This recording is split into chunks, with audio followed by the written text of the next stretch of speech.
Hi everyone, welcome to Navneet IAS academy. हम यहाँ पे जो है क्लास 8 की एनसीईआरटी जो है हिस्ट्री की उसे कवर कर रहे हैं। एंड इस बुक का नेम है our past part 3। And totally इसके जो है 6 चैप्टर्स हम ऑलरेडी कंप्लीट कर चुके हैं। And today we are going to start the chapter number 8।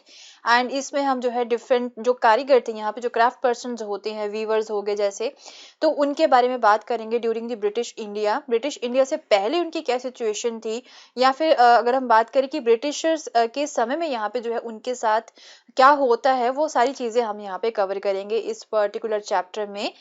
And ये जो है मेरे टेलीग्राम चैनल का लिंक है। इस पे आपको जो है ना daily news articles to read जो होते हैं the Hindu and Indian Express के, उसकी इंफॉर्मेशन मिलेगी। लिंक इसका जो है वो नीचे मैं डिस्क्रिप्शन में भी दे चुकी हूँ। डायरेक्टली वहां पे क्लिक करके आप इसे फॉलो कर सकते हो। Let's start the chapter number 7, जिसमें हम बात करेंगे वीवर्स के बारे में, iron smelters and factory honours के बारे में। तो ये जो चैप्टर है ना, वो किसकी स्टोरी हमें बताएगा, about the craft and industries of India during the British rule. And mainly दो इंडस्ट्रीज के ऊपर यहाँ पे फोकस किया जाएगा इस पर्टिकुलर चैप्टर में। टेक्सटाइल इंडस्ट्री होगी and iron and steel industries के ऊपर। ओके क्योंकि मॉडर्न वर्ल्ड में जो है इंडस्ट्रियल रेवोल्यूशन लाने के लिए ये जो दो इंडस्ट्रीज हैं वो काफी इंपॉर्टेंट रहती है, काफी क्रूशियल रहती हैं। ओके एंड इसी की वजह से ही जो है ना, जो ब्रिटेन है वहां पे इंडस्ट्रियल रेवोल्यूशन हमें देखने को मिला था ड्यूरिंग द 18th सेंचुरी। तो वो इसी के वजह से ही था। यहाँ पे मैकेनाइज्ड प्रोडक्शन जो था ना कॉटन टेक्सटाइल का, राइट, वहां पे जो है मशीन्स वगैरह आ चुकी थी। तो जिसकी वजह से जो है ना ब्रिटेन वो एक फॉरमोस्ट इंडस्ट्रियल नेशन बन जाता है 19th सेंचुरी में। एंड जब आयरन एंड स्टील इंडस्ट्री जो है वो भी ग्रो होना स्टार्ट हो जाती है 1850s में, तो ब्रिटेन जो है ना उसे पूरे वर्ल्ड की जो है वर्कशॉप के नाम से जो है जाना जाने लगा था उस समय में। तो ये जो इंडस्ट्रियलाइजेशन हमें यहाँ पे ब्रिटेन में देखने को मिलती है, राइट, ये किस वजह से यहाँ पे इंडस्ट्रियलाइजेशन हुई थी, इसका जो है ना एक क्लोज कनेक्शन है with the conquest and the colonisation of India by the Britishers, right. जब इन्होंने जो है इंडिया को कॉन्क्वेस्ट किया था, फिर कॉलोनाइज किया था, उसके बाद में जो है यहाँ पे इंडस्ट्रियलाइजेशन ब्रिटेन में स्टार्ट हुआ था। तो जैसे कि आपने चैप्टर नंबर 2 में भी देखा था कि इंग्लिश ईस्ट इंडिया कंपनी जो है उनका जो है ना हमारे इंडिया में व्यापार में कितना ज्यादा इंटरेस्ट था। एंड इसी इंटरेस्ट की वजह से जो है ना एक और इंटरेस्ट इनका पैदा हो जाता, वो था यहाँ पे कि टेरिटरी को ही ऑक्युपाई करना है। लालच जो है ना वो धीरे धीरे इनका बढ़ता जाता है। पहले वो ट्रेड करने के लिए आए थे, फिर जो है वो पूरी टेरिटरी को ही ऑक्युपाई कर लेते हैं। फिर ओवर द डिकेड जो है पूरा ही ट्रेड का जो पैटर्न है ना वो चेंज हो जाता है। जब वो देखते हैं कि इंडिया में तो मौके ही बहुत ज्यादा हैं, यहाँ का टेक्सटाइल ही बहुत अच्छा है, तो फिर जो है ना इनका व्यापार का जो एक तरह से पैटर्न है ना वो चेंज हो जाता है। लेट 18th सेंचुरी की अगर हम बात करें तो कंपनी जो है ना वो किस तरह से व्यापार कर रही थी, वो इंडिया से जो है बनी हुई चीजें खरीदती थी, उसे सस्ते रेट पे खरीदती थी चाहे यहाँ से, एंड फिर उसे जो है ना वो एक्सपोर्ट करती थी to the England and Europe. And वहां पे इसे जो है महंगे रेट पे बेचा करती थी जो इंडियन प्रोडक्ट्स होते थे। ओके फिर यहीं से जो है ना वो इस सेल से वो प्रॉफिट कमाया करते थे, राइट। इंडिया से सस्ते रेट पे सामान खरीद के ब्रिटेन में एंड यूरोप में महंगे रेट पे बेच के जो है वो प्रॉफिट कमाया करते थे। तो with the growth of industrial production, जो ब्रिटिश इंडस्ट्रियलिस्ट थे ना, वो इंडिया को जो है ना एक वास्ट मार्केट के तौर पे देखना स्टार्ट कर देते हैं फॉर देयर इंडस्ट्रियल प्रोडक्ट्स। जब 19th सेंचुरी में एंड 18th सेंचुरी से स्टार्ट हुई थी इंडस्ट्रियलाइजेशन यहाँ पे ब्रिटेन में, तो फिर जो इंडस्ट्रियलिस्ट होते हैं ना वो देखते हैं कि अब इंडिया में हम जो है ना अपना बना हुआ माल जो है ना वो भेजेंगे यहाँ पे एंड उसे महंगे रेट पे बेचेंगे। एंड इंडिया से जो बना हुआ माल था वो अब जो है खरीदना ही वो बंद कर देते हैं, क्योंकि वहां पे ही इंडस्ट्री जो है वो अब सेटअप हो चुकी थी ब्रिटेन में ही। पहले यहाँ पे जब ब्रिटेन में इंडस्ट्री नहीं थी तो वो इंडिया से बना हुआ माल जो है वो लेके जाते थे, बट अब ब्रिटेन में इंडस्ट्री बन चुकी है तो उल्टा अब जो है ना वो वहां से बना हुआ माल इंडिया में लाके बेचा करते थे। एंड वो फिर सस्ती भी पड़ती थी हाउएवर, क्योंकि वो मशीन से बनी हुई चीजें थी, बट इंडिया में जो चीजें बनती थी वो हैंडमेड थी, तो वो थोड़ी सी महंगी भी थी इन मशीन से बनी हुई चीजों से।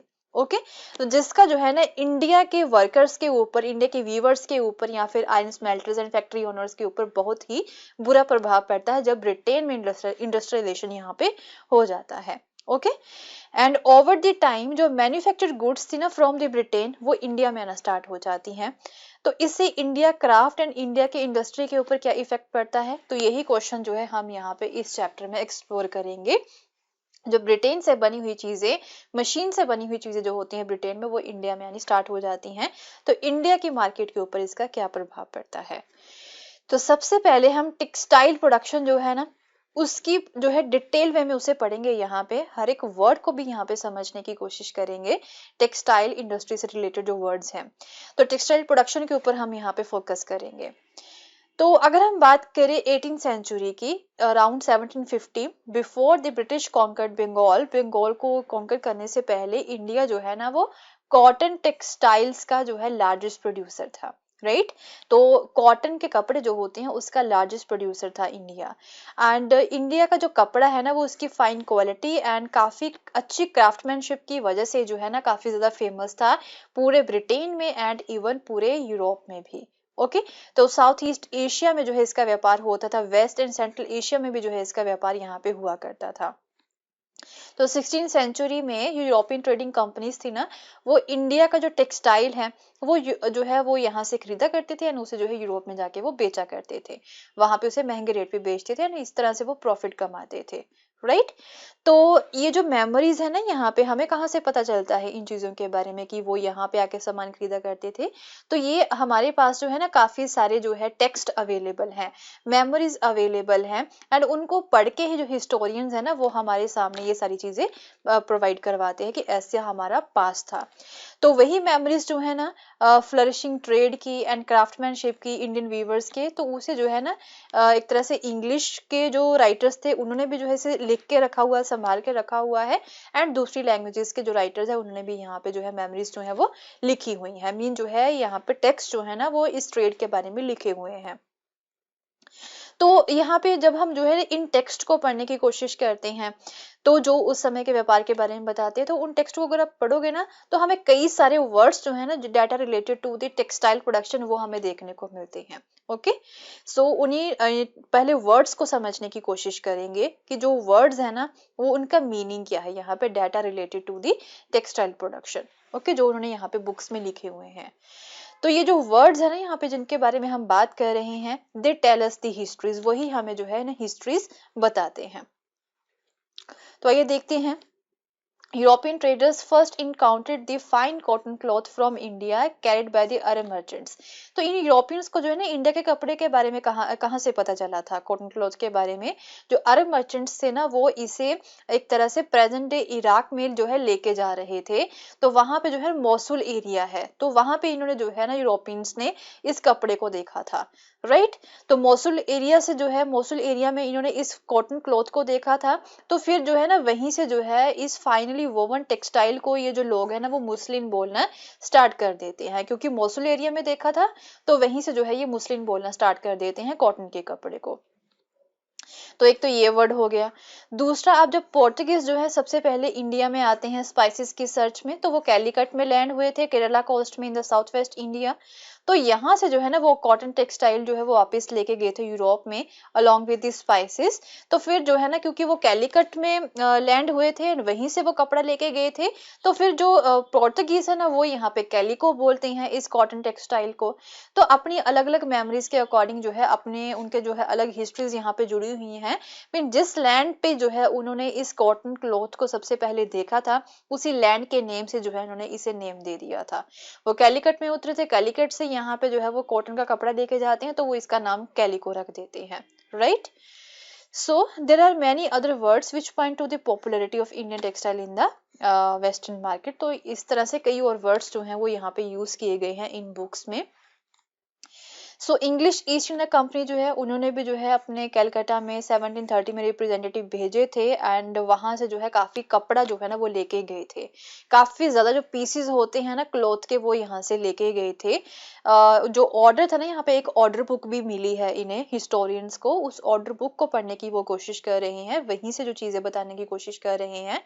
तो उस ऑर्डर बुक में जो है ना ये बताया गया है कि 5,89,000 पीस जो है ना कपड़े के वो यहाँ पे ऑर्डर किए गए थे। एंड यहाँ पे जो है ना जब आप इस पूरी ऑर्डर बुक को देखोगे तो उस ऑर्डर बुक में जो है ना कॉटन एंड सिल्क के कपड़े की 98 वेराइटीज के जो नेम है ना वो लिखे हुए हैं। Okay so these were known by their common name in the European trade as a piece goods. तो इन सभी को जो है ना वो पीस गुड्स बोलते थे। सारे कपड़े हैं जो है ना यहाँ पे उन्हें जो है कंबाइंडली ये पीस गुड्स बोलते थे। तो जो एक पीस जो होता था ना कपड़े का, राइट, वो कितना लंबा होता था, 20 यार्ड लॉन्ग होता था एंड 1 यार्ड जो है वो वाइड होता था, राइट। तो इतना जो है ना वो पीस गुड्स वो लेके जाते थे। सो इन पीसेस में यहाँ पे प्रिंटेड कॉटन क्लॉथ्स भी थे जो कि जिसके ऊपर प्रिंट था। तो उन प्रिंटेड कॉटन क्लॉथ्स को जो है ना ये चिंट्स बोलते थे, कासेस बोलते थे एंड बंदाना भी बोलते थे। ये प्रिंटेड कॉटन क्लॉथ्स जो है उनके लिए 3 वर्ड ये यूज करते थे, चिंट्स हो गया, कॉसेस हो गया एंड बंदाना हो गया। तो इसका भी मीनिंग समझने की कोशिश करते हैं। ये जो चिंट्स वर्ड है ना ये कहाँ से आया था, तो ये हिंदी का वर्ड है चिंत, वहीं से ये आया था। चिंत का मतलब होता है एक ऐसा कपड़ा with small and colourful flowery designs, right. तो एक ऐसा कपड़ा जिसके ऊपर जो है ना छोटे छोटी जो बूटियां होती हैं, फ्लावरी डिजाइन जो होते हैं काफी कलरफुल, वो यहाँ पे बने हुए हैं। एंड 1680 से जो है ना इस तरह के कपड़े की जो डिमांड थी वो इंग्लैंड में बहुत ज्यादा बढ़ जाती है, प्रिंटेड इंडियन कॉटन टेक्सटाइल की जो कि प्रिंटेड होते हैं कपड़े। ओके, देन यूरोप में भी जो है ना यहाँ पे फ्लोरल डिजाइन्स की काफी ज्यादा डिमांड बढ़ जाती है, क्योंकि जो काफी अच्छे थे, टेक्सचर काफी अच्छा था, काफी सस्ते भी ये पड़ते थे, इसी की वजह से इसकी डिमांड बढ़ जाती है। जो अमीर लोग थे ना इंग्लैंड में वो यही कपड़ा पहना करते थे एंड इवन जो क्वीन है वो भी यही कपड़े जो है इंडियन फैब्रिक से बने होते थे वो पहना करती थी। सिमिलरली अगर बंदाना वर्ड की बात करें तो बंदाना का अगर आप याद करें तो उसका मतलब यही होता है कि एक जो हम गले में स्कार्फ सा जो प्रिंटेड स्कार्फ है वो पहनते हैं फॉर द नेक या फिर हेड के लिए वो पहनते हैं, उसे बंदाना बोलते हैं। ओरिजिनली ये जो टर्म है ना वो कहाँ से ड्राइव हुई है, बांधना से ड्राइव हुई है। बांधना का मतलब क्या होता है, जैसे कि हिंदी में बोलते हैं बांध देना, मीन टाई करना, भाई वहीं से ये ड्राइव हुई है। एंड एक तरह से उन्होंने जो है टाई एंड डाई के मेथड को बंदाना बोला था। मीन जो टाई एंड डाई कपड़ा होता है ना यहाँ पे print, tie and dye print वाला, ओके, तो उसे जो है ये बंदाना बोलते थे। सो उसके अलावा कुछ और भी नेम्स थे।